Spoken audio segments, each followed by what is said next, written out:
Hello and welcome to the V2 Football Podcast. I'm your host this week, Shane Lees, and joining us we've got Anthony Kendrick back. Thank you. Hi. Hey. We've got Nick Davey. Yeah, good evening. We've got Richard Hero Hudson. Good evening. And we've got Chris Laffin. Good evening. And with us, the UEFA Team of the Year shortlist has been released. It's 40 players. Okay, careful, you're going to get us fined there. You can't do that. You can't do anything to do with UEFA. Right, now it's 40 players. We've got 28 players playing for one of PSG, Barca, Real, Bayern or Juventus. 5 players in the Premier League, 2 players in the Bundesliga, aside from Bayern, 4 in the Liga aside from Barcelona and Real Madrid, and 1 in the Ukraine for Dnipro, thanks to their very good performance in the Europa League. They got to the finals there, I think. No championship teams? Shockingly, no. Actually, there were no championship teams. I can't believe it either. Oh no, I'd have thought that chap at... Let's just stop that conversation there. So, what do we think about this shortlist? Do we think it's a good shortlist, or do we think there are some players who got Who were missed the out? 5 Premier League ones? Oh, I was just trying to look that up. I was hoping we could have a Ruben conversation. Aguero, Hazard, De Bruyne. So one wasn't really a Premier League player then? Well, they're in the Premier League. Rooney. Sanchez. Sorry, that's correct. I have a feeling a few of the La Liga ones played for different clubs when they got in. I think it was Griezmann. He played for Sociedad, didn't he? Let's hope Rooney wins. He played for Madrid last year. Did he? Yeah, Okay. he's always been at Atletico Madrid. I thought he was at Sociedad. Oh, I must have been of someone else. He was before. There's Costa at Bayern Munich who played for Shakhtar last season. Okay, yeah, I've got the list. It's Joe Hart, Sergio Aguero, Kevin De Bruyne, Eden Hazard and Alexis Sanchez. We've also got Gareth Bale, obviously Welsh player from Real Madrid. So those 5 players. And if you like causing trouble... There's 2 different Team of the Years that have come out recently. There's there's another one which is... The FIFA Pro Team of the Year. That's what's confused me. Well, the UEFA one is just based in UEFA. The FIFA Pro is meant to be a worldwide one, aside the fact it only has one player from outside of UEFA, which is Pirlo. So it's just a slightly longer list, but they've somehow justified putting Rooney into it. Okay, but we'll stick to the UEFA Team of the Year. Does this highlight that the Premier League is a worse league than we think it is? Yeah. 5 players in the Premier League, 35 in other leagues. The top players don't play in the Premier League anymore. Harry Kane should be in it, to be fair, I think. I think Harry Kane would be a bit pissed off, I reckon. Yeah, but if there was a player... I can't think of someone like Lacazette at Lyon who had a similar season to Harry Kane. No one rates him like as much as Kane is rated, and I think they're quite comparable players. I presume this was how players did in the European competitions. It's a bit of everything. It's European competitions, it's how well they did in their league, it's how well they did in their cups. It's just all default UEFA competitions, so anything within UEFA sphere. So I think Premier League, La Liga, all that lot as well. I think we overhype our own players for sure. Could we not also say, and I'm going to put this out there, this is also an example of how the Premier League is a better league than all these other leagues. Now, how do you work that one out? Okay, here's how I worked it out. 40-player shortlist, 28 of them play for 5 clubs. There is basically... It proves that these other leagues are completely monopolised. When you can pretty much name a first 11 from all of these clubs, near enough, then I think that proves it's just completely monopolised outside of those leagues. And if we do a little comparison, outside of Bayern Munich, in the Bundesliga, they only had 2 players nominated. Premier League had 5. Outside of Barcelona and Real in Spain, they had 4 players nominated. 1 from Sevilla, who did very, very well in the Europa League, and 2 from Atletico. Yeah, but the Premier League had 2 nominated outside City. Yeah, and City won the title. I think... So that must sound worse. Huh? Yeah, I agree with on you. your maths, ours comes out worse. No, it doesn't. Well, you're like saying all these players play for different clubs in La Liga. How many were there for different clubs? 2. And 4 and 2. it's the same for our league. No, it's 5 and 3. And if you like... For me, what I think this proves... Well, you have Griezmann in it, and he plays for a different club. Yeah, Atletico. So that's 2 different clubs. What? Seville and Atletico, yeah, there's 2 different clubs outside of Barca and Real. So that's 4 in total. Yep. 4 different clubs. How many are there from the Premier League? 5 in 3 clubs. So 3 clubs. 3 clubs, yeah. 5 players from 3 clubs. So the Liga had 4 clubs, Yep. and the Premier League had 3 clubs. But this also doesn't take into account a simple factor, which is that UEFA is horrendously biased against English clubs. Everyone knows this. No, And- it's not. Yes, it is. The Europeans, this isn't just a football thing, this is a general politics thing. The Europeans don't like us because we've always been one foot in, one foot out. We've never committed fully to UEFA. Platini hated us for years because of Heysel. He made that quite well known that he hated us because of that. UEFA has always had an anti-English agenda.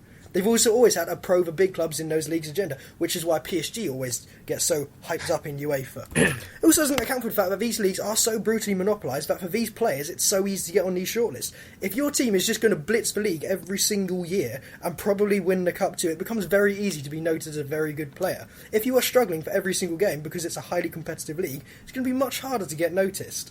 That's why you got 28 players for 5 bloody clubs in this shortlist. That's ridiculous. It proves that those 5 clubs, with the exception of Barcelona and Real, who just switch between them, are just far too dominant in their leagues. And I think that's the recipe for a bad league.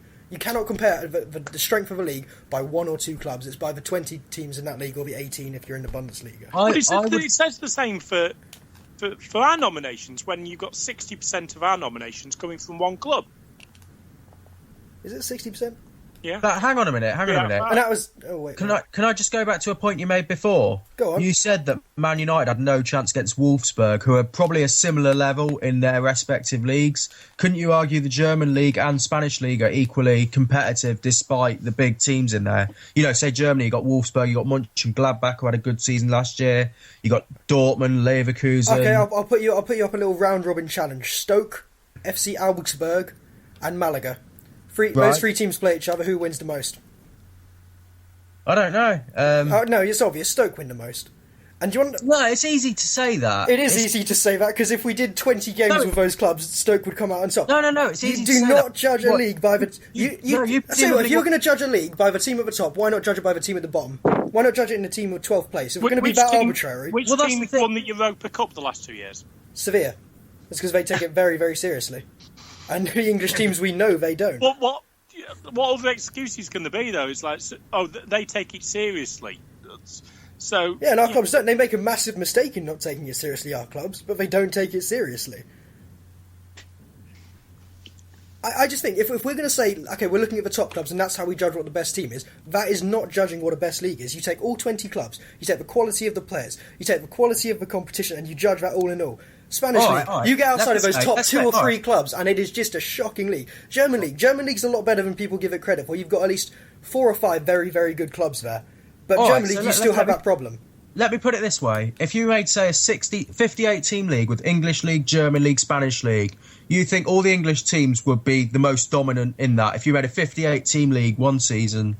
58, yeah. The English teams would, by and large, take up the top 30 positions. No, I think the top German teams and the top Spanish... Well, the mid-table to top German and Spanish teams would be competitive. The likes of Villarreal and Real Sociedad and Mönchengladbach, Sociedad are rubbish at the moment. Valencia 7th in their league at the moment. Bilbao 9th. Both of those sides would do a job on a lot of English clubs. I'm not convinced they really would.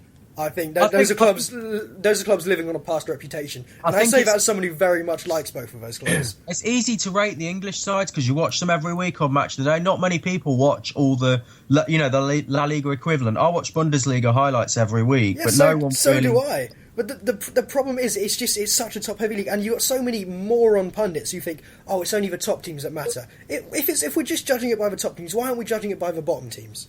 Because if we're being arbitrary and just picking 2 or 3 teams and saying, this is the quality, why are we not picking 12th, 13th and 14th? It's arbitrary if you just pick a couple of teams. If how much do you know about SC Paderborn, one of the bottom teams in the German league who got promoted last season? Not a lot, neither do I. Well, but that's the point, we don't know much. Right, but what I'm saying is, it is through top to bottom. If you're judging it just by the top, I'm not going to disagree that the top teams in Germany and Spain are better than the top teams here. Not going to argue that is very decisively true. That is because it is impossible to monopolise the Premier League, as it is not the case in the Bundesliga or in the Liga. You can monopolise those leagues. You can just sap every other bit of talent out of that league the second it starts to show themselves. Dortmund have had that for years with Bayern Munich. They cannot compete long term because they know Bayern Munich will just pull those players away. Slowly but surely they will pull away the best players. You cannot do that in the Premier League. You have clubs like Everton who just turn around to a team like Chelsea and say, yeah, you're not having John Stones, tough luck, try again next year. Well, it happens to Arsenal most years. Yeah, the Premier League does not get monopolised in the same sort of way. If we're judging a league, which when you're judging a league, you have to do it from the length and breadth of a league to all 20 teams. You're averaging out the quality. Premier League is far ahead of every other league. At the top level, yes, the other leagues have gone ahead of the Premier League, but that is because the Premier League cannot dominate its own league like these other clubs can. So they pull away all the talent from their own league. In the Premier League, that doesn't happen. That's the big difference. It happens, but it doesn't happen completely. It's not overt. If you have a good player playing a year in the Bundesliga, chances he's going to be at Bayern Munich within the next 2 or 3 years. If you have a good player that doesn't play for Chelsea, City, or United, then the one of those 3 clubs will go in for them. Okay, so why is John Stones still at Everton? Why is Ross Barkley still at Everton? He will go eventually. They kept him for a season. But like you look at Liverpool, the last 3 seasons they've lost a player, perhaps overseas, but also to City. You look at Arsenal over the years; they've lost how many players to United, to City. It's those 3 clubs dominating the transfers, and I'm not saying they don't dominate. Hell, as a Southampton fan, I'm very aware that we get our better players pulled away, but it happens in much a less way than it happens in these foreign leagues. Bayern Munich do completely drain away the talent in the rest of the league. Look at Real Madrid signing Azier Iliaramendi. They signed him for a year and sold him back, and they just couldn't handle the fact that another team in that league had a good enough player. They just couldn't handle that, so they signed him. He was there for a few years and he failed. Yeah, realised he wasn't going to cut it because he was just one. That's what they do. They just identify one of the better players in that league, take him away before the other team gets too good with him. Yeah, but we do that in our league. But not to the same degree. But City bought the one from Everton a couple of years ago. Now Jack Rodwell. Yeah. Not to the same degree. They're probably going to do it to Patrick Roberts of Fulham as well. Yeah, they don't do it to the one that they bought this summer. It's not as severe. Little lad. I'm not saying the Premier League doesn't have problems with this. As a Southampton fan, we definitely do have problems with this in the Premier League. It's just not as bad as it is in these other leagues. And for me, this is what I do think this does prove. These numbers do prove the Premier League is the best league in the world by competition's value and by quality throughout the league. Because otherwise, we would have one of those clubs having like 7 players from one club. We don't have that because one team cannot monopolise. Since Manchester United lost the monopoly on the Premier League, then no club has been able to dominate it for more than a year. When was the last time a team won 2 years in a row? They can't do it these days. When was the last time Bayern Munich lost the league? That was to Dortmund ages ago, wasn't it? It's such a different kind of competition for Premier League to all these other ones because it doesn't have a monopolisation. That's why you got teams like Leicester doing so well this year. You got teams like Chelsea took their foot off the gas for 5 minutes and suddenly they're near the bottom of the league. Yeah, that's the difference. What top player did Leicester have in the summer that was in demand by anyone? No one, thank God. Exactly, that's my point. It's not like they're the surprise package. You get it all the time in all the leagues, not just the English league. It's not like Leicester had any big players to lose. That's the difference. There's no one in that side where you think, oh yeah, they're a top quality player who they could lose. Or was in the summer, sorry. I'm not really sure what that point proves though. It's saying that Leicester didn't have anyone to lose. Like, there was no top players in that side. It's more of I don't want to say a fluke, but it's not down to them having top players. It's almost a freak of nature that they are where they are. It's down to them having a good manager and good players throughout that team. They have no star player really, apart from maybe Jamie Vardy and Riyad Mahrez. They have an all-round good team. I think it's more that they're playing as a team rather than having good individuals. Yeah, but that's my point. Okay, so we're getting a bit distracted because we are going to have a very similar discussion to this in a little bit, but this has got a bit intense. Okay, I'm just going to put it to a quick vote. Who thinks the Premier League is the best league in the world? I do. Define best. Most competitive. Best quality. That doesn't mean it's the best. Most competitive and best quality throughout. Throughout 20 teams. Best quality. Most competitive. Premier League. I can't answer that.